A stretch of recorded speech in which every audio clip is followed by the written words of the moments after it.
Hey singers, so today I want to talk to you about how to take your singing to the next level by bringing emotion and feeling to what you sing, so that hopefully your audience or anyone listening to you gets to feel something and have an emotional response too. So when we think about, the most amazing singers, or people talk about singers being hugely naturally talented, very often they kind of immediately go to their physical ability as a singer. So, how high they sing, how loud they sing, the runs and the trills and whatever else that they do. But a huge part of being a great singer is, as I said, your ability to evoke a response in the person who's listening. So let's first of all understand by what we're talking about, because there is a difference between feelings and emotions. So when we talk about emotions, depending on what you read and when, there are 8 primary emotions. Some of them are relevant to us as singers, and in my opinion, some of them aren't. So we've got happiness, we've got sadness, we've got fear, we've got interest, we've got shame, we've got anger, we've got disgust, and we've got surprise.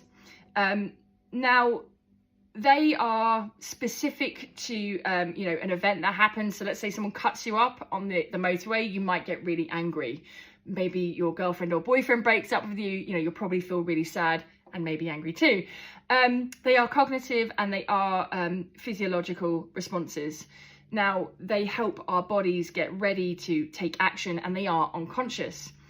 Now, feelings, on the other hand, are what's happening, or what we perceive as happening within our body. So they are not necessarily connected to emotion, although they can be. But a feeling, for example, is I'm tired, I'm hungry, I'm cold, I'm hot. It's our body's perception of things. So the reason I want you to understand that difference is because when we as singers sing, very often we end up completely in our own little world of how we feel and the emotional response we get when we sing. So it may well be that I'm singing a really sad song and there's a high note and it's really hard, and I get frustrated and I get angry, and or I might feel uncomfortable in my body because it feels too high, it's not very pleasant, and that then may spark an emotion. So we can get very, very caught up in what's happening with us as the singer and what's happening with our voice when we sing a song. So this next exercise is a really good exercise to help you step away from what's happening when you sing for a minute and really connect with what's happening in the story that you're telling, because that's what it's all about. We as singers are storytellers. And if you connect to your story, if you really understand and you feel your story, then you've got a much better chance of your audience feeling your story, or feeling you when you sing. So what I'd like you to do is to start off by printing out your lyrics to whatever song it is that you're working on. Could be a new one, could just be one you want to be better. You're going to print the lyrics out and you're going to actually just read through them. And you're going to read through them until you get a real sense of what this story is. Now, I'm a very visual and imaginative person, so as I go through this process, I tend to kind of create a film in my head, or a music video, or a stage show, but I see the scene. So you're going to go through that process of really getting into the heart of the story. Who's the character? Are you telling the story in first person?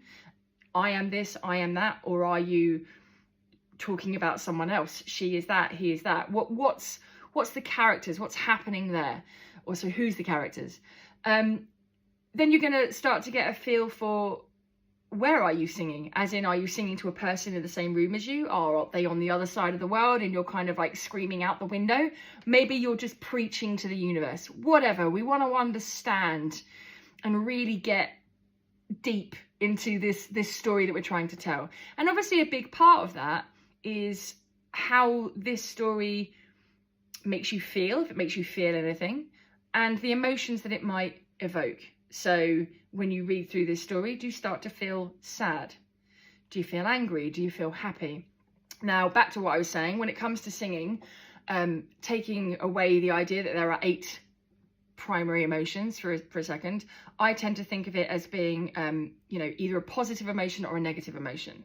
So, and that's also to do with the mood of the music, right? So we could have a very, very sad sounding song, or a slow, quite moody song, but the lyrical content could actually be quite positive because it could just be a really sexy love song.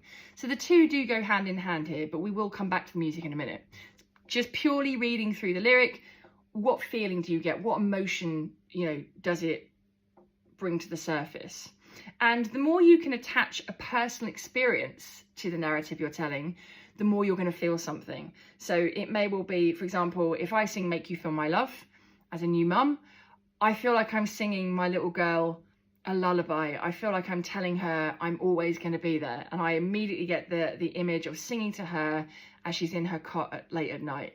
And that makes me feel very, very emotional. It makes me feel a huge amount of love, a huge amount of happiness. It's a very positive emotion for me. So we go through that process. Then I want you to play the backing track to your song. We don't want another singer singing, ideally, because what I want you to do is close your eyes. Wearing headphones is good for this because it really helps you to just be in the sound. And I want you to go through the process of visualizing yourself singing the song in real life, time. So as you're listening to the track, you're singing it in your head.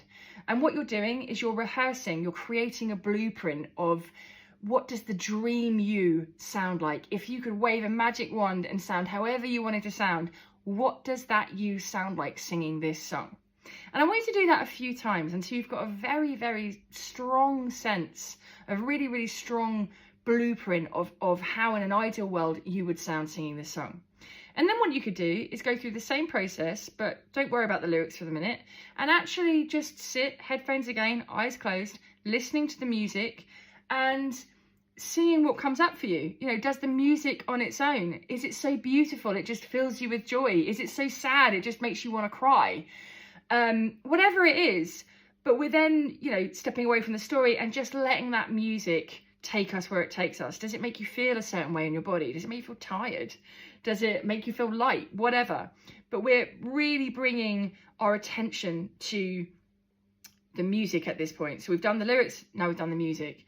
So once you've done that and you've got this blueprint, the next thing you can do is identify or try to identify the techniques that you used in that dreamlike performance. Were the verses super breathy? Did you have breathy onsets, offsets? Was it legato? Was it staccato? Were the choruses big and belted? Did it sound intense? Whatever it is. And then what you can do once you've got your blueprint is actually then work towards working on those techniques so you get to sing how you dream of singing. And if you need help with that, that's where you go to someone like me and you get some extra vocal coaching. So we've now got a blueprint of how we want to sound. We know where we want to go. When you start singing the song now, take notice of what happens when you actually, now actually go to sing it, and are you aware of any different emotions or feelings that are a response to you singing it as opposed to you connecting to the story? Because remember, what we want to do is balance out the two. In an ideal world, we separate them out. So we deal with all the stuff that might be happening around us as singers. So if you feel uncomfortable, if you feel tightness, if it feels painful, sore, whatever, if you then end up experiencing anger, if you experience sadness, whatever, we want to work through all of that in a technical sense.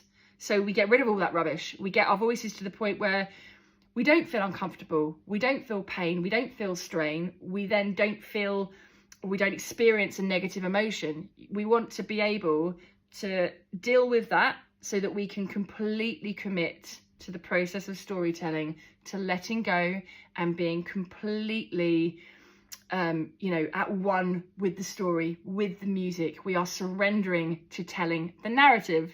So guys, hope this helps, hope it serves. Pop me a comment if you've got any questions, and I look forward to seeing you soon. See ya.